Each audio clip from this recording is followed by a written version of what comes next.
हिवाळ्याचा सीझन सुरू झाला की मार्केटमध्ये फ्रेश गाजर यायला लागतात. गाजराचा हलवा तर सगळेच बनवतात, पण मी आज बनवली होती ही गाजरांची खीर. यासाठी इथे मी 1/2 किलो गाजर घेतलेले आहेत आणि थोड्याशा शेवया आपल्याला घ्यायच्या आहेत. गाजराचे साल व्यवस्थित काढून आपल्याला त्याला किसून घ्यायचे आहे. मी ही खीर 1 लिटर दुधाच्या प्रमाणे बनवत आहे. तुम्हाला जर जास्त प्रमाणात बनवायची असेल तर तुम्ही या अंदाजे माप घेऊ शकता. बघू शकता आपले गाजर छान व्यवस्थित किसून झालेले आहेत. छोट्या किसणीने किसायचे नाही आहे, जी मीडियम आकारची असते त्या साईजनेच आपल्याला हे गाजर किसून घ्यायचे आहेत, म्हणजे हे खिरीमध्ये छान दाटसर आपल्याला खायला दाताखाली येतील. तर इकडे मी एक पातेले ठेवलेलं आहे, त्यात 2 चमचे तूप घातलेलं आहे आणि आपल्या शेवयांचा थोडा चुरा करून घेतलेला आहे आणि त्या आपल्याला तुपावर 1 ते 1.5 मिनिटं परतून घ्यायचे आहेत.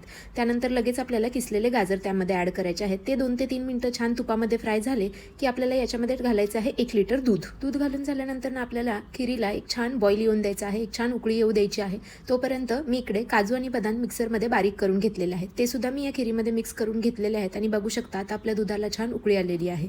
तर याच्यामध्ये आता मी टाकलेली आहे 1/2 कप शुगर, म्हणजे अर्धी वाटी साखर.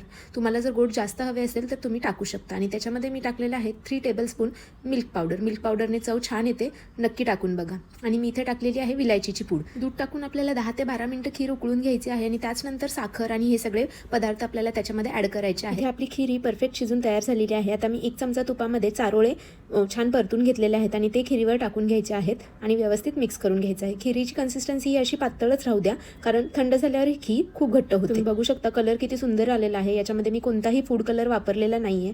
वरून गार्निशिंगसाठी मी थोडेसे पिस्ता कट करून टाकले. आमच्या घरात ही खीर सगळ्यांचीच फेवरेट आहे, तर तुम्ही देखील नक्की ट्राय करून बघा. थँक्यू.